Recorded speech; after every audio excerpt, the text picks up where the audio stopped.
네, 안녕하십니까. 장기표입니다. 오늘은 토요일 오후입니다. 그런데도 이 국민의 소리 장기표 유튜브 방송을 좀 계속하려고 사무실에 나와서 이 방송을 하게 됐습니다. 근데 오늘 아침에 신문을 보니까 여러 대학에서 총학생회장을 하겠다고 나서는 후보감도 없답니다. 그 서울대학의 경우에 지난달 28일까지 총학생회장 후보 등록을 받았는데 후보 등록한 사람이 한 명도 없답니다. 이 총학생회장 할 학생만 없는 것이 아니라 여러 단과대학, 사회대, 심지어는 사회대라는 게 가장 학생운동 이런 거 많이 하는 데거든요. 또 인문대, 또 자연대, 또 사범대, 또 자유전공학부 등의 학생회장 할 후보가 없답니다. 그리고 또 이 성균관대학도 그렇고 또 한국외대, 서강대, 신문에 난 게 이런 정도인데 아마 전국의 대학들이 다 비슷하겠죠. 우리 시청자 여러분, 국민 여러분, 이와 관련해서 이 보도한 신문에서는 코로나로 말미암은 비대면 수업을 하다가 보니까 학생들이 서로 만나지도 못하고 보니까 이런 일이 생기지 않았겠나. 또 여기다가 너무 그러니까 실용주의, 나는 이것이 과연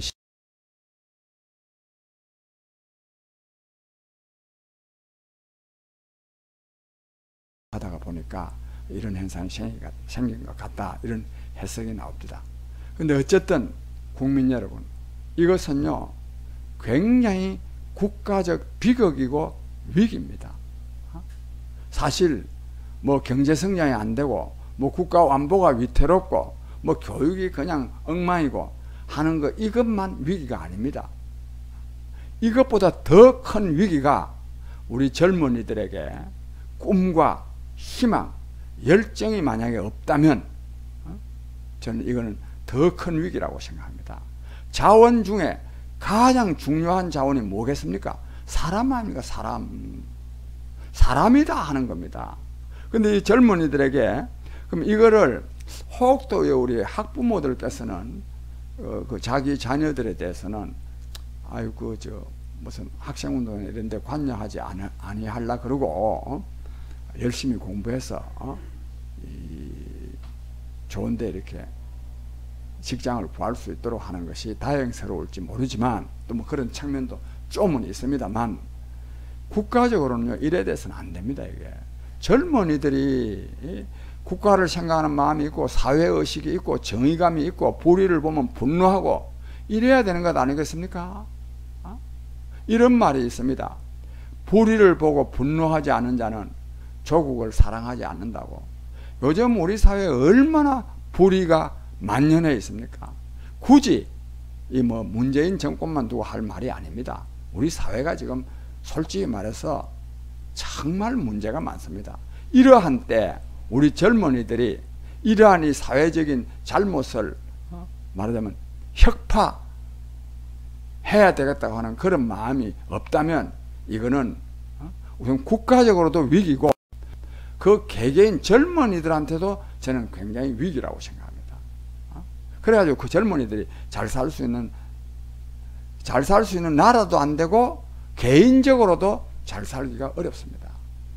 이 지금 코로나19 사태는 이거는 인류에 대한 경종이자 교훈입니다.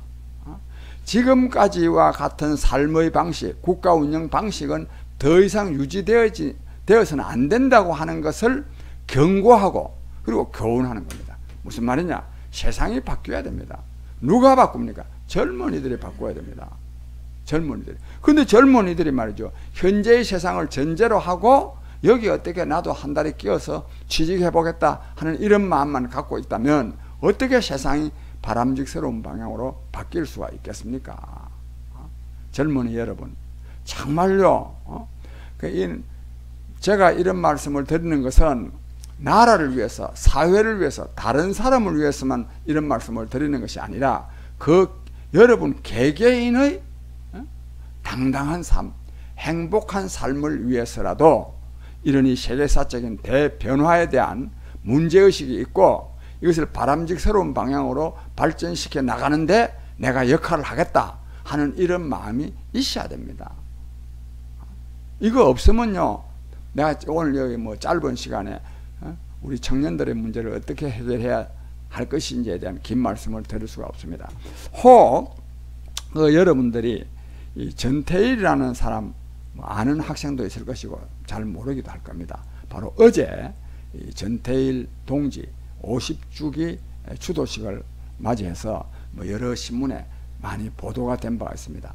전태일이라는 사람은 청계천 평화시장에서 노동운동을 하다가 그 자기 주고자 하는 그 뜻을 이루기 위해서는 자기 한 몸 희생해야 되겠다 해가지고 분신자결한 사람인데, 이 사람은 얼핏 생각하면 분신자결을 했으니까 굉장히 과격한 것 같지만은 저는 이 사람을 좀 잘 압니다. 아는데 정말 인간성이 된 사람입니다. 사람이 된 사람입니다. 사람이 아주 성품이 정말로 좋은 사람입니다. 정말 타인에 대한 이 배려, 사랑이 지극한 사람입니다. 또 공부를 또 얼마나 하고 싶어 했는지 모릅니다. 그런데 이 사람이요, 한 말 중에 제가 참 우리 젊은이 여러분들에게 들려주고 싶은 말이 있는데, 이런 말이 있습니다. 모든 사람의 공통된 약점은 희망함이 적다는 것이다. 굉장히 약점이라 희망함이 적다는 거예요. 전태일이는요, 여러 가지 훌륭한 점이 있지만 내가 전태일이한테서 가장 감동하는 것은, 이 사람은 나이도 뭐 20살 전후예요. 나이 22살에 죽었으니까. 또 구두 닦기, 신문 팔이, 뭐 리아카 뒷밀이 이런 거 하면서 살아가면서, 공부라고는 초등학교 과정 4학년, 4개 학년, 고등국민학교, 중학교 과정 그것도 1년, 겨우 1년도 안 되는 거 여기 했는데도 불구하고 이 사람은 모든 사람이 서로 사랑하면서 인간적인 정을 나누며 행복하게 사는 그런 세상을 내가 건설하고 싶다 하는 이 꿈과 이 집념을 한 번도 포기한 일이 없어요. 난 이것이 너무너무 이 사람이 대단한 사람이다.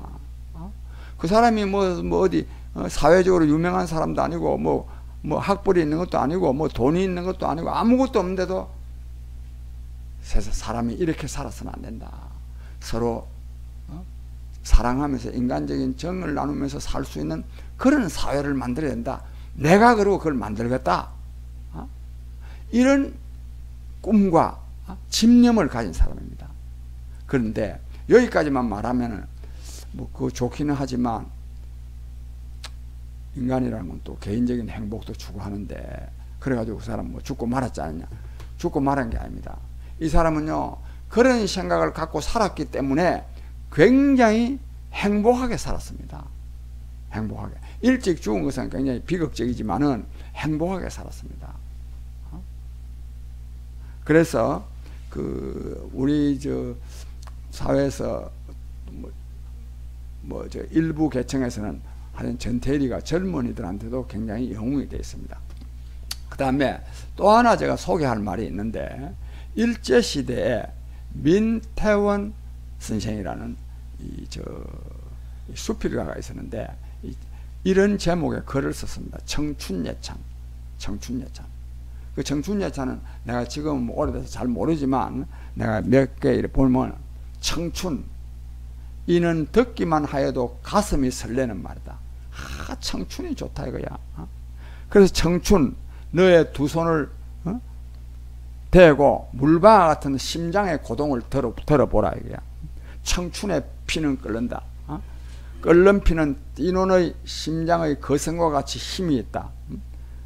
청춘의 피가 뜨거운지라.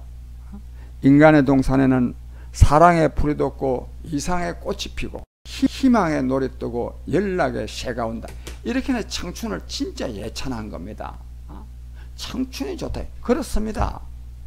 청춘 얼마나 좋은 겁니까? 그런데 이처럼 일제시대, 이 1930년대에 쓴 글이거든요. 일제시대에도 이 청춘을 말하자면 예찬할 수 있을 만큼 청춘의 그 꿈과 희망이 정말 돋보였는데, 이 자우림 저 가수 있잖아요. 이 노래 나온 지가 벌써 한 최소 15년 내지 20년 되지 아마. 그 노래에 보면 이렇습니다. 가사가요. 젊은 나를 고뇌하네. 젊은 나는 내 젊음을 절망하네. 나의 두 눈은 공허를 보내. 이런 식입니다. 이래가 되겠습니까? 우리 젊은이 여러분. 자우림 노래 나오는, 이것도 제목은 청춘 예찬인데, 젊은 나는 젊은 나를 젊음을 절망하면 이래가 되겠습니까 이게? 그래서 아무쪼록 여러분들이 뭐 내 이 말씀 외에도 좋은 말씀들을 많이 듣고 또 그 생각을 많이 하겠지만, 하여튼 청춘은 청춘다워야 됩니다. 이것이 나라와 사회를 위해서만 필요한 것이 아니라 자기 자신의 행복한 삶을 위해서 굉장히 필요하다. 저는 이 말씀을 드립니다. 그 다음에 부모님께요 몇 말씀 드리겠는데, 내가 어디서 좀 이야기를 하다 보니까 요즘 이 젊은이들이 이 사회 문제에 대해서 관심을 갖지 아니하고 한 데는 부모, 특히 어머니의 영향이 크다 그럽니다. 제가 좀 그럴 것 같습니다. 우리 그 청년들의 어머니 여러분, 또 부모님들, 저는 우리의 자녀들이 어떤 말하자면 자식이 되면 좋겠습니까? 공부 잘하고, 공부 1등하고, 좋은데 취직하고,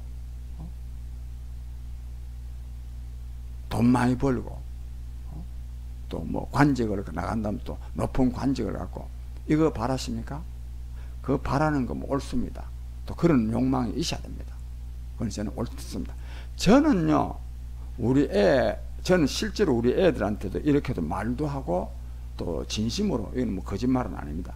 우리 애들이 공부 1등하고 뭐 취직대 좋은 데 갖고, 이것보다 더 우리 애들이 이런 애들이 됐으면 좋겠다 한 게 뭐 있는데, 뭐냐, 어디 경쟁에서 패배하더라도 뭐 시험에 치는데 떨어지더라도 뭐가 지가 한락하는 게 안 되더라도 거기에서 낙담하지 아니하는 거, 그런 애들이 되면 참 좋겠다 생각했어요. 왜? 우리 애를 위해서. 왜? 계속 1등 한다는 게 얼마나 부담스럽고, 또 1등 한다는 보장이 있습니까? 1등을 안 하더라도 전혀 실망하지 아니하고 살아갈 수 있는 그런 게 저는 좋다고 생각합니다. 또 하나요, 우리 속담에 우리 어른들은 이런 말을 옛날에 많이 들어봤는데, 젊을 때 고생은 사스도 한다. 저는 이것은 진리라고 생각합니다. 진리. 젊을 때 젊을 때는요 고생을 좀 해봐야 됩니다. 너무 그러니까 고이 키워 놓는다고 해서 우리 애들이 행복하지 않습니다. 저는 그래서 우리 부모들이 요즘 뭐 제가 이런 말 하기도 좀 건방집니다만은, 너무 자식들을 고생 안 시키고 막 이렇게 하려는 게 아니냐. 이거는 자식을 위해서 별로 좋은 게 아니다. 이렇게 생각합니다. 특히 그래서 서유럽 여러 나라들은, 특히 호주만 그런 게 아닙니다. 미국도 그렇고 대체로 다 그런데, 여기는요 대학 딱 들어가면요 부모로부터 거의 독립합니다. 물론 그 사회는 독립해도 살아갈 수 있는 사회 시스템이 되어 있어요. 우리도 그런 시스템을 만들어야 됩니다. 왜 이러냐? 자기 인생 자기가 살아야 되는 거예요. 부모가 그 자식 인생을 살아줄 수가 없어요. 그래 나가는 게 부모의 짐을 드는 것이 아니라 내 애의 행복한 삶을 위해서 저는 그게 필요하다고 생각합니다. 그런 점에서 우리 부모들도 너무 자식들을 과보호하면 안 되겠다. 이 과보호하는 것은 자식들을 위해서 안 좋은 거다. 이런 것을 우리가 좀 인식했으면 하는 생각이 듭니다. 아무쪼록 저 말씀이 좀 다소 너무 주관적인 또 약간 좀 건방지기도 한 또 그런 말씀일 수도 있을까 모르겠습니다만, 저도 또 기성세대로서 또 부모로서 드린 말씀이니까 양해하고 들어주시기 바랍니다. 아무쪼록 하여튼 우리 젊은이들이 좀 기백을 가져야 됩니다. 젊은이다워야 됩니다. 그래서 양회장 같은 것도 한번 해보려고도 하고, 이것이 사회를 위해서만 필요한 것이 아니라 그 개개인을 위해서도 굉장히 필요한 일이다, 이런 말씀을 드립니다. 감사합니다.